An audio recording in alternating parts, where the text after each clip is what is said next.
नमस्कार विद्यार्थियों, education point Haryana में आपका बहुत बहुत स्वागत है। विद्यार्थियों, आज हम कक्षा 7वीं जो आपकी पुस्तक है एनसीईआरटी, उसका एक बहुत ही रोचक पाठ है रक्त और हमारा शरीर। उस पाठ को पढ़ेंगे तो अक्षरंश आप मेरे साथ बने रहें, ध्यानपूर्वक पढ़ें। अच्छे से यदि आप इसको पढ़ेंगे तो इसको का आपको है ना भरपूर लाभ मिलेगा। हमें जानकारी भी मिलेगी कि हमारे शरीर में रक्त कितना होता है, कितना रक्त होना ज़रूरी है, क्या खाने से हमारा रक्त है वो वृद्धि करता है और क्या न खाने से हमारा जो न वृद्धि है वो रुक जाती है। हमारे शरीर को क्या क्या चीज़ें हैं वो नुकसान पहुंचाती हैं, तो ये सारी चीज़ें आएंगी इसमें। दो बहन भाई बात कर रहे हैं आपस में। दिव्या अनिल की छोटी बहन है। यूँ तो वह शुरू से ही कमज़ोर है। कमज़ोर मतलब पढ़ाई में कमज़ोर नहीं भाई, शरीर से कमज़ोर है, लेकिन इधर कुछ दिनों से उसे हर समय थकान महसूस होती है, मन किसी काम में नहीं लगता है, भूख भी पहले से कम हो गई है। अस्पताल में उसे डॉक्टर ने देखा तो कहा लगता है दिव्या के शरीर में रक्त की कमी हो गई है, जांच कराकर देखते हैं। यह कहकर उन्होंने दिव्या को रक्त की जांच के लिए पास के एक कमरे में भेज दिया। अनिल को अपनी ही जान पहचान की डॉक्टर दीदी दिखाई दी। यानी दोनों बहन भाई हॉस्पिटल में हैं और उसका दिव्या का भाई है वो अनिल है। और जब तक रक्त की जो जांच की रिपोर्ट आती है तब तक उन्होंने अपनी जानकार कोई डॉक्टर दीदी दिखाई दी, वह उनके पास बैठ जाता है। अब वह उनसे बातें करता है। देखिए, इसके माध्यम से लेखक हमें सारी चीज़ें समझाने का प्रयत्न करेगा। तो डॉक्टर दीदी ने कहा, कहो अनिल कैसे आना हुआ। अनिल ने बताया डॉक्टर ने दिव्या को खून की जांच के लिए आपके पास भेजा है। इतना सुनते ही डॉक्टर दीदी ने दिव्या की उंगली से रक्त की कुछ बूंदें एक शीशी में डाल दी और स्लाइड पर लगा दी। फिर अनिल से बोली, अनिल तुम कल अस्पताल से रिपोर्ट ले जाना। अगले दिन अस्पताल पहुंचकर अनिल ने डॉक्टर दीदी के कमरे के दरवाजे पर दस्तक दी। भीतर से आवाज़ आई, आओ। अनिल ने कमरे में प्रवेश किया।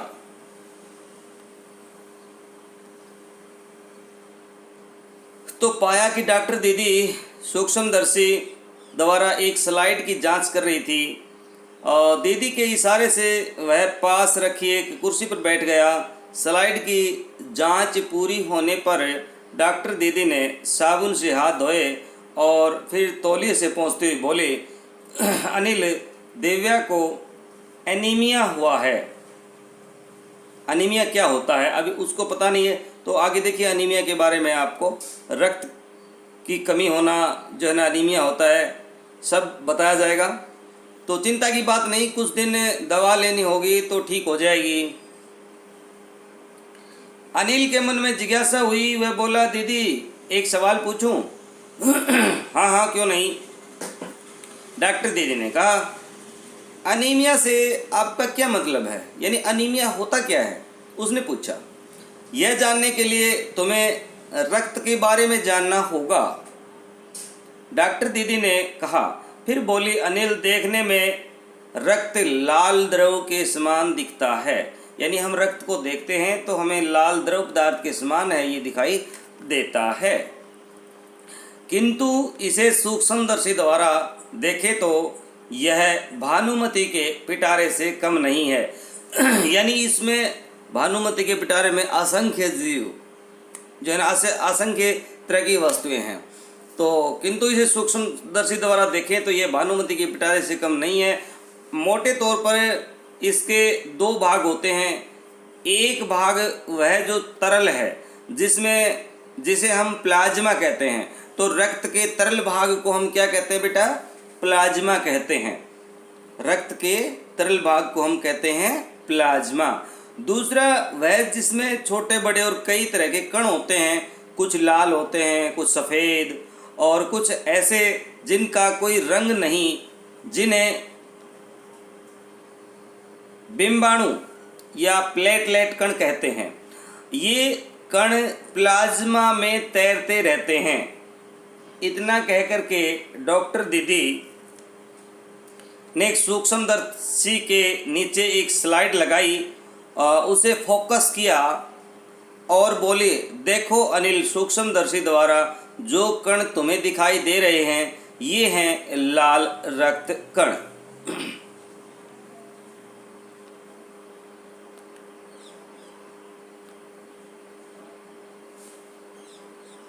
इस तरह से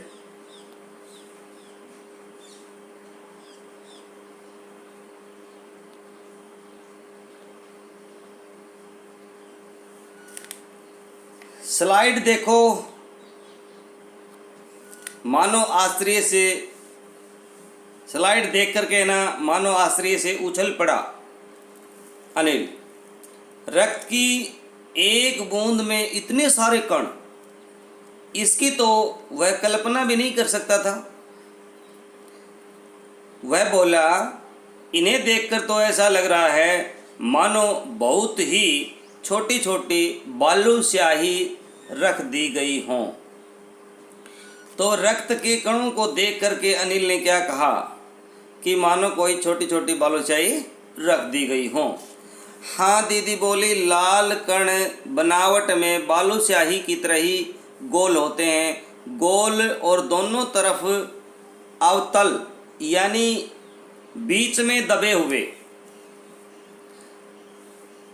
रक्त की एक बूंद में इनकी संख्या लाखों में होती है। यदि हम 1 मिलीमीटर रक्त लें तो उसमें हमें 40 से 55 लाख कण मिलेंगे। तो 1 लीटर रक्त में कितने कण मिलेंगे भाई? 40 लाख से लेकर 55 लाख तक। इनके कारण ही हमें रक्त लाल नज़र आता है। तो रक्त जो है भाई वो किन के कारण लाल रंग का नज़र आता है?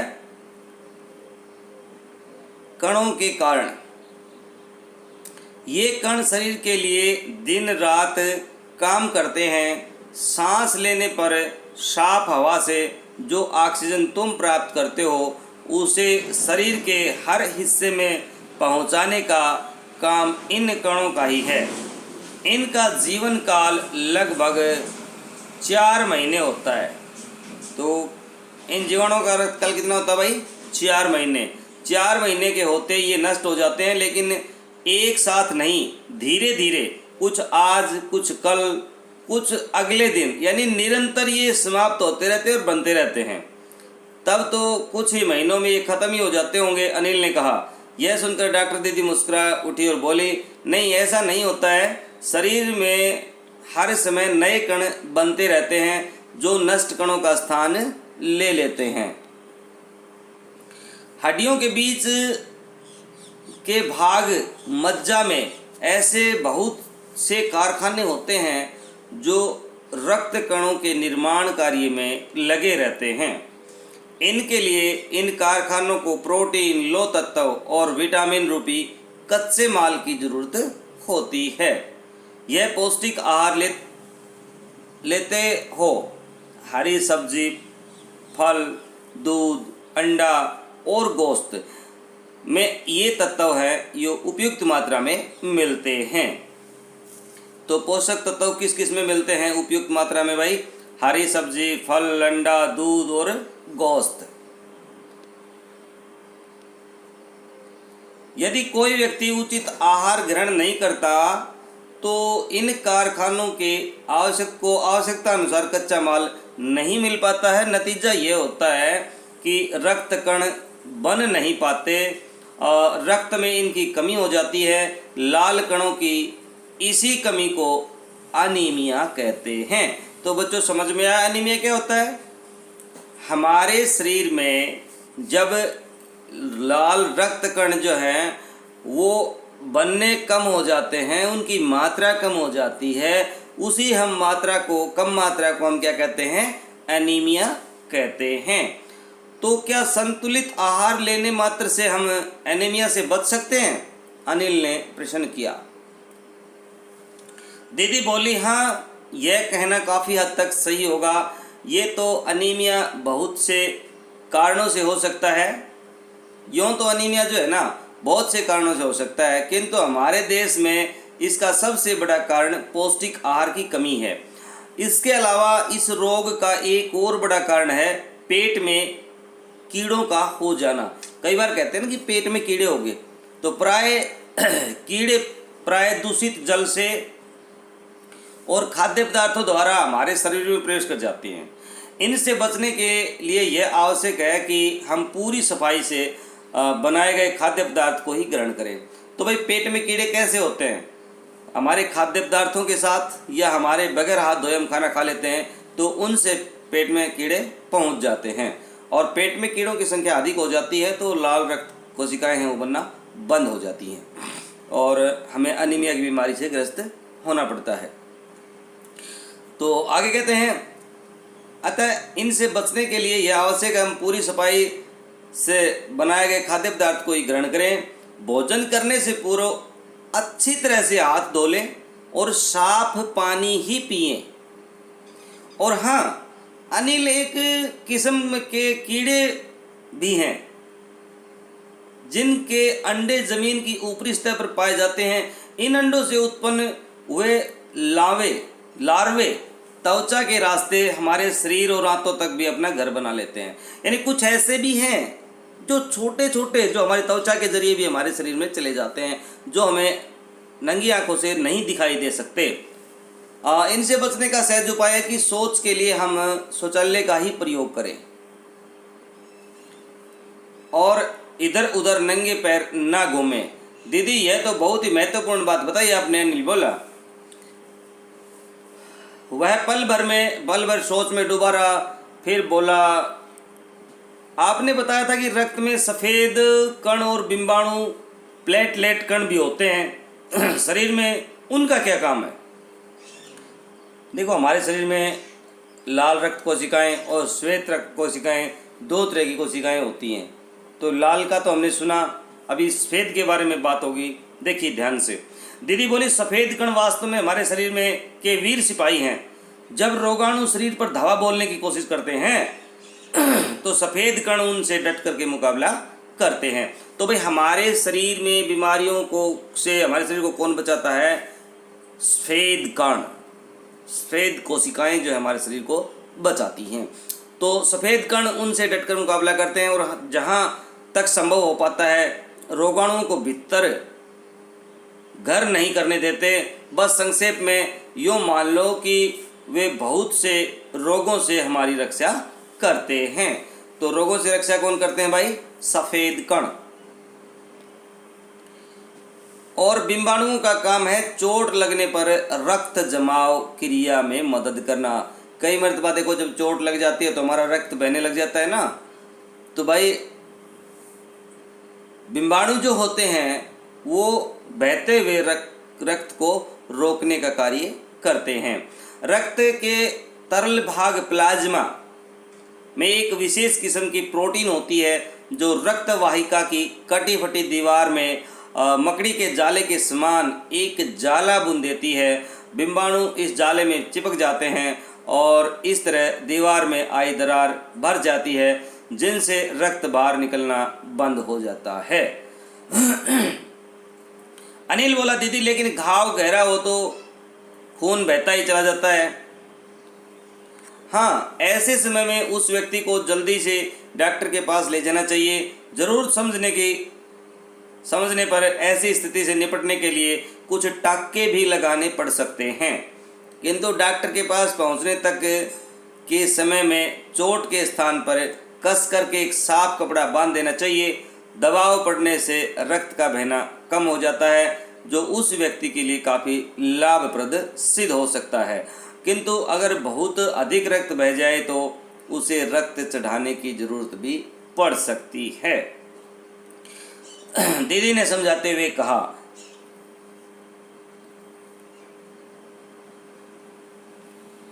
अनिल ने कहा, क्या ऐसे समय में किसी भी व्यक्ति का खून काम आ सकता है? दीदी बोली, अनिल, हर किसी का रक्त एक सा नहीं होता है। कुछ विशेष गुणों के आधार पर रक्त को 4 भागों में बांटा गया है। तो रक्त को कितने भागों में बांटा गया है भाई? 4 भागों में। जरूरतमंद व्यक्ति के रक्त समूह की जांच करने के बाद उसे उसी रक्त समूह का रक्त चढ़ाया जाता है। लेकिन जरूरत के समय यदि उस रक्त समूह का कोई व्यक्ति मिले ही नहीं, तब अनिल ने पूछा, यानी दीदी ने बताया भाई कि रक्त चढ़ाने की ज़रूरत हो सकती है। तो अनिल ने सवाल किया, यदि ना मिले तो कोई, उस समय उस रक्त का व्यक्ति ना मिले तो क्या करें? तो दीदी ने इसका सॉल्यूशन बताया। देखिए, ऐसी आपातकालीन स्थिति के लिए ही ब्लड बैंक बनाए गए हैं। जिस तरह से बैंकों के पैसों के लिए बैंक बनाए गए हैं ना, उसी तरह से ब्लड के लिए भी बैंक बनाया गया है। यानी वहाँ पे भी ब्लड इकट्ठा होता है। बैंक में पैसा इकट्ठा होता है तो ब्लड बैंक में ब्लड जो है वो इकट्ठा होता है। उसमें सभी ग्रुप का ब्लड होता है अलग अलग जगह पे, और जिस व्यक्ति को जिस ब्लड की ज़रूरत होती है वो उसे दे दिया जाता है, और उसके बदले में दूसरा व्यक्ति दूसरा ब्लड दे सकता है। तो इस तरह से ब्लड की अदला बदली, खून की जो है ना अदला बदली भी की जा सकती है।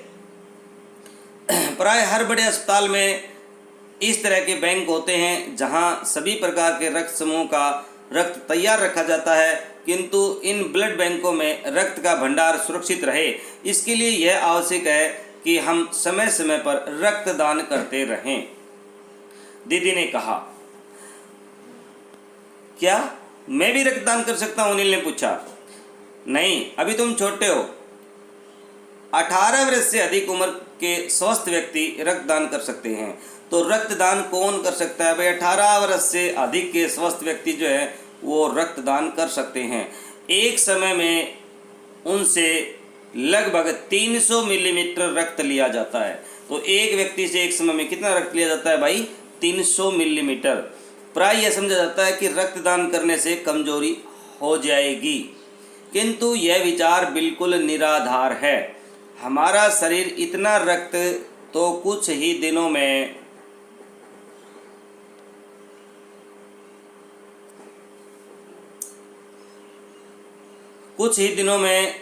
बना लेता है। वैसे भी शरीर में लगभग 5 लीटर खून होता है। तो शरीर में कितना रक्त होता है भाई? लगभग 5 लीटर।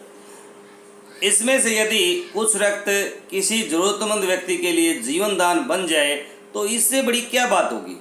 दीदी समझाते हुए बोली, फिर तो बड़ा होने पर मैं भी नियमित रूप से रक्तदान करूंगा, अनिल ने कहा। शाबाश अनिल, डॉक्टर दीदी ने अनिल की पीठ ठोकते हुए कहा। तो प्रिय विद्यार्थियों, ये आपका बहुत ही सुंदर सा पाठ था, बड़ी शिक्षाप्रद जो है कहानी थी। आगे हैं इसके प्रश्नोत्तर। रक्त के बहाव को रोकने के लिए हमें क्या करना चाहिए? खून को भानुमति का पिटारा क्यों कहा गया है? ये सब प्रश्न जो है मैं आपको करवाऊंगा अगले वीडियो में। तब तक के लिए आप बने रहिए मेरे साथ। यदि चैनल पर नए हैं तो चैनल को कर लीजिएगा सब्सक्राइब। कमेंट बॉक्स में लिख करके अपनी राय ज़रूर बताइएगा। तब तक के लिए जय हिंद, जय भारत, वंदे मातरम।